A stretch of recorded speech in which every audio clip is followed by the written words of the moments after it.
Hello and welcome to our next Focus Cyber session. So happy to have everybody here.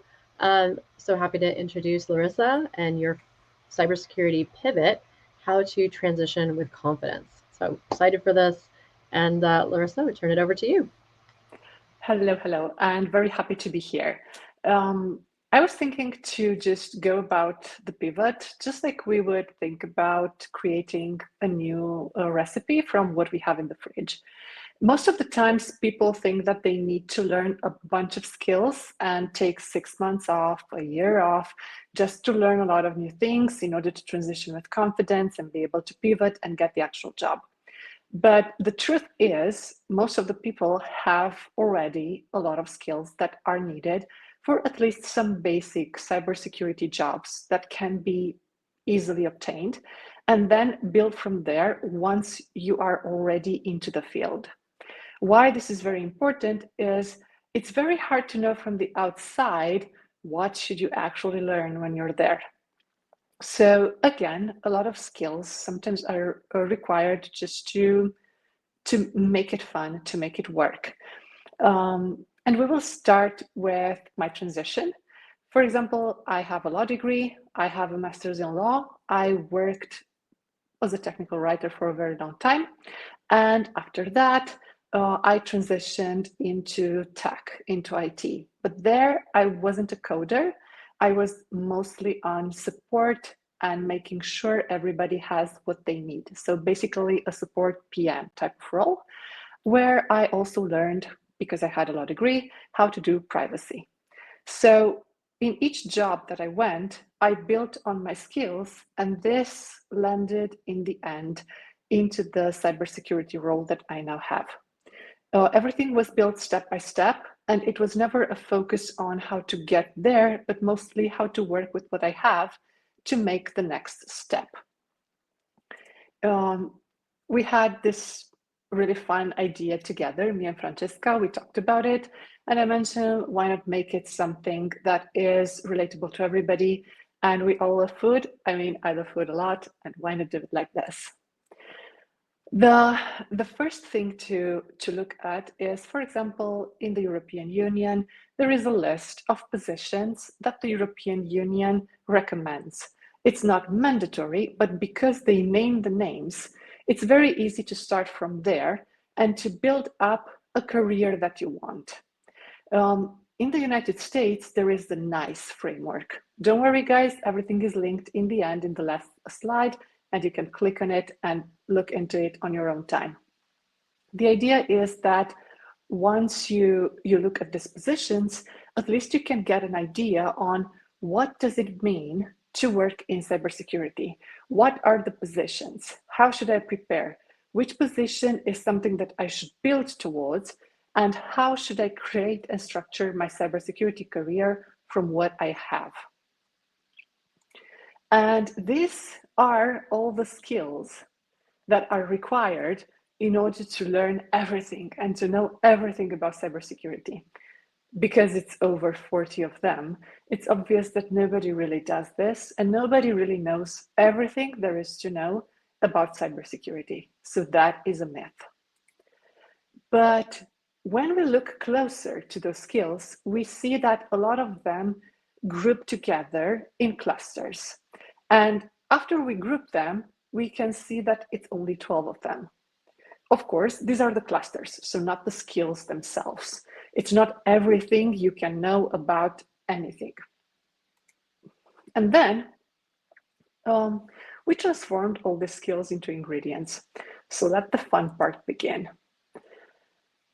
We started with the CISO position, although this should be the last one in the list because it's basically the end of the road when it comes to cybersecurity. Usually this is the last position somebody gets into in the cybersecurity field. And we see that we need to know governance, we need to have a little knowledge of the tech, and we need a little reporting. These are the main ingredients in order to be successful. This means that if you worked prior into a technology role and you got pretty far into that technology role, you have maybe 15, 20 years experience doing the tech role, The distance to be a CISO is not that great. You should be able to pivot even without doing a lot of preparation, even without doing a lot of courses, because you can leverage your tech knowledge. When I say tech knowledge, I usually think of network, I usually think of coding, I usually think of architecture. Can you pivot from a role that is not this technical? Definitely, but you have to think about a bigger company. The bigger the company, the more they need when it comes to governance, policies, contract negotiations, and so on. And because this usually cannot be done by somebody with a low role, they will have a technical CISO, and they will also have a governance negotiating CISO, which means that no matter where you come from, if you have 15, 20 years of experience in your field, and you know that you have what it takes to lead people, and you have what it takes to translate everything that is needed to be implemented, or all the recommendations from the clients, into something that the leadership can understand and can get behind, this is the position for you. This is a very stressful position, and usually comes with a paycheck that is reflective of that. Also, I've put some courses and what would be the skills needed to work on before thinking of becoming a CISO. The cost is pretty high, in my opinion, but then again, the paycheck reflects that. Keep in mind that the paycheck is usually an approximation, so it's not necessarily what you can get on the market. I have seen positions of CISO that go from 60,000 euros per year and positions that go over $400,000 per year. It really depends where it is located and what is required of the person. So please keep in mind that these numbers are extremely flexible. The next one is cyber incident responder. For this position, you need a little technical knowledge, but the thing you need the most is to be very calm in the middle of the storm. Because we have a lot of implementations and a lot of new technology, the need for technical knowledge has been highly reduced. Of course, you have to know some things. Of course, you have to know how to investigate. But then again, those are things that you can work and learn within 6 months to a year if you are dedicated and you care about your job. The most important aspect of this job is to be calm. Again, the perfect background would be somebody that has worked in technology before, preferably in network, because it's very easy for you to spot anomalies. It's very easy for you to spot everything that might go wrong in a correct manner.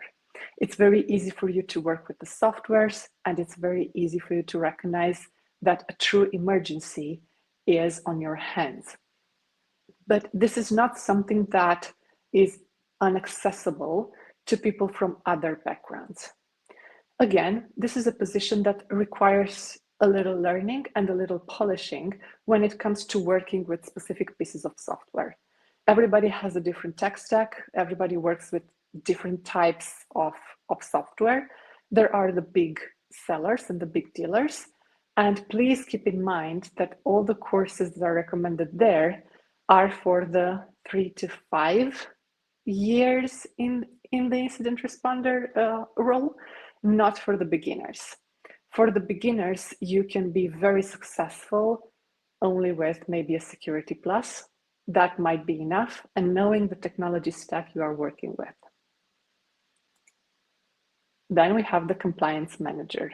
This is the position that is very dear to me because I have been both a compliance manager and an auditor when it comes to cybersecurity.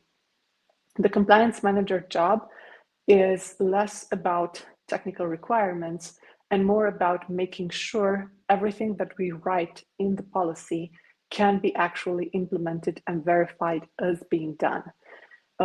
I've seen a lot of policies that have been written just to be there, a lot of them generated with AI, which is all fine and dandy until an auditor will ask, okay, please prove to me how you actually implement this paragraph.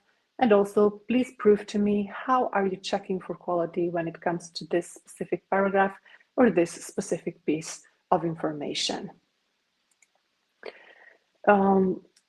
Why this job is very easy to transition into is because all that it requires is you to have the capacity to ask questions, to ask relevant questions. So if you have worked in the legal department, if you have worked in the risk department, if you worked as a team lead in support, or anything that requires you asking a lot of questions and you making sure that every T is crossed, every I is dotted, it's kind of enough for you to make the transition. For me, this was a position that I loved because going from privacy to cybersecurity in the compliance aspect was easy. It was basically the same tasks, but wider. It wasn't complicated to adapt, and it wasn't something crazy expensive to obtain. Again, all these courses that you guys see are recommendations, and you build upon them. The one that I would recommend as a starter, but you will not qualify for it for some time, you have to actually work in this position in order to qualify for it, is the CISO. That one is specifically targeted at this position. Also, when you do compliance, you will work with legal and you work with creating the policies. You might also work in negotiating contracts and negotiating the cybersecurity clauses. That is something that can be trained up to a point, but the most important thing is for you to trust yourself enough to take the first step. So again, trusting yourself is one of the most important things. Cyber threat intelligence specialist. This job is one of the fun cybersecurity jobs because this is something that implies research. This is something that implies using your mind every day. This is something that implies thinking who is going to attack us and why, and looking for reports and researching on the internet for all the evidence and proof that you can compile, and create a report in the end where you show, okay, these are the information that I got. This is how I compiled. It's like being a little spy for your company, trying to find out who is going to attack you or why. To start in this position, again, you do not need much technical knowledge at first. You can build it, but you don't need it. If you know how to do proper research, and you are the person from your friend group that can find anything on the internet, and you've heard of Tor and maybe use it, this is a very good starting point. So again, all the courses that you see there are recommendations for when you get better and better. Those are not the courses you first purchase when you want to get into this domain. The paycheck varies that much because this is something between of a job and a talent. You are basically the foundation of how the cybersecurity will structure their defense. And also you can take work when it comes to helping people that have had their accounts broken into, get the accounts back, found out what happened, and so on. So this is also something that can help you in your day-to-day life to get a little more customers, clients on the side to build yourself and to build your knowledge package. This is something that you can train on your own, and I recommend you to do that. But again, it's easier when you have a job and you can support all the training, because usually training implies money, spending money. Cybersecurity architecture. This is a position that is at the same level with CISO, but this is a position for a person that is more introverted. So if you have been a network engineer, a network architect for a very long time, and now you want to add something more to your life, or if you coded for a very long time and you are an architect, and again, you want to make your life more interesting and add some new information to it, this is the position that you can consider. This is not something that can be done without technical skills.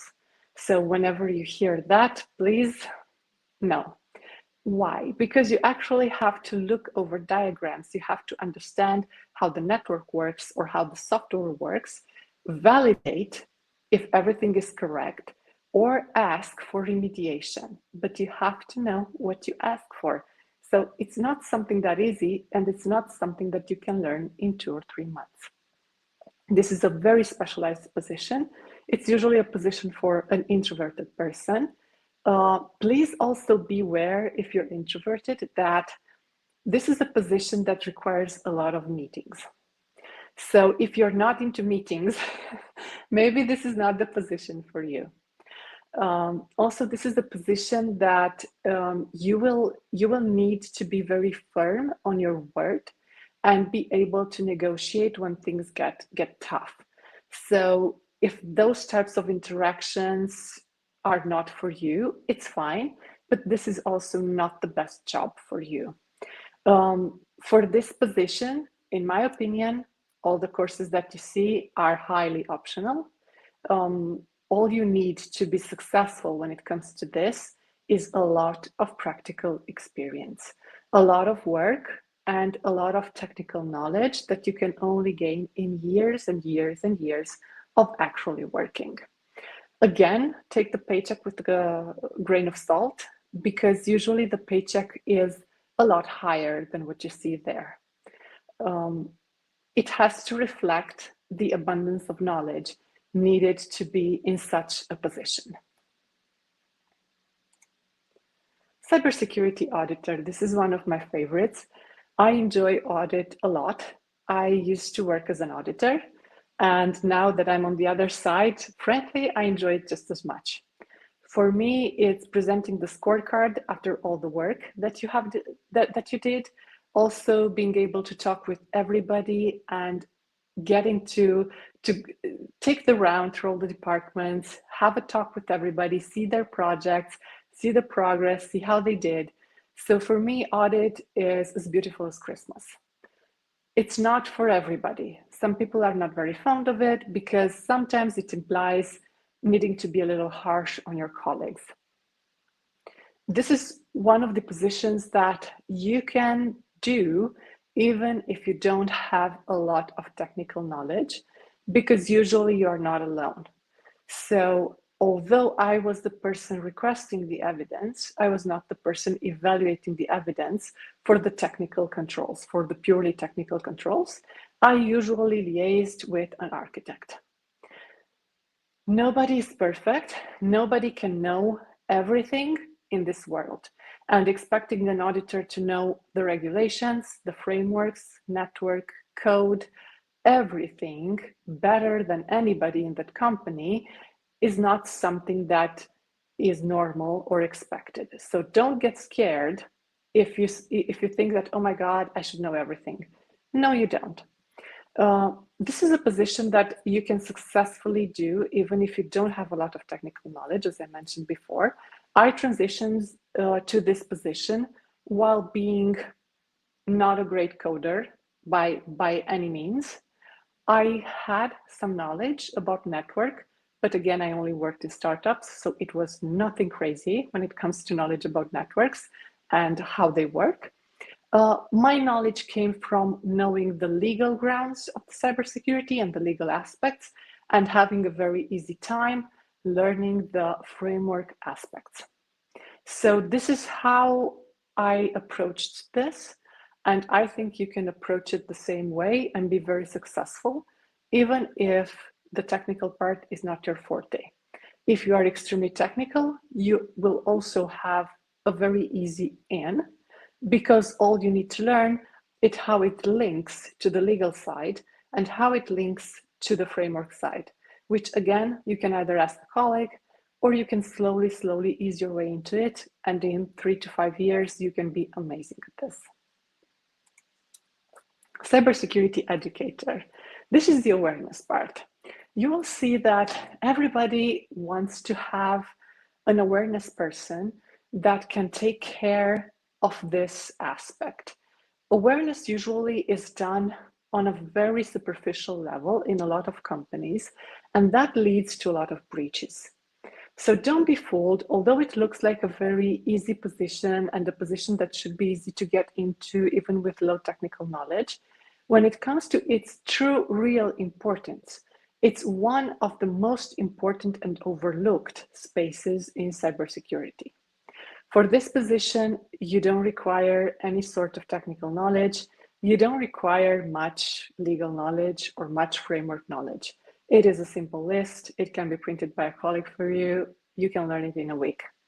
What this requires is a lot of patience on your side to actually talk to people, to convince them that this is the most important thing they have to acknowledge in their life.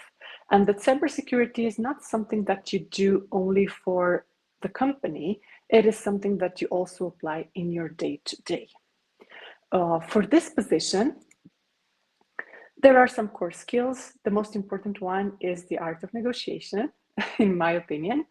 And also there are some courses. Everything is optional because, as I've mentioned prior, the actual cybersecurity knowledge that you need in order to be successful is not that high. What you need is patience, and what you need is being there for people when they have an incident and when they have a question.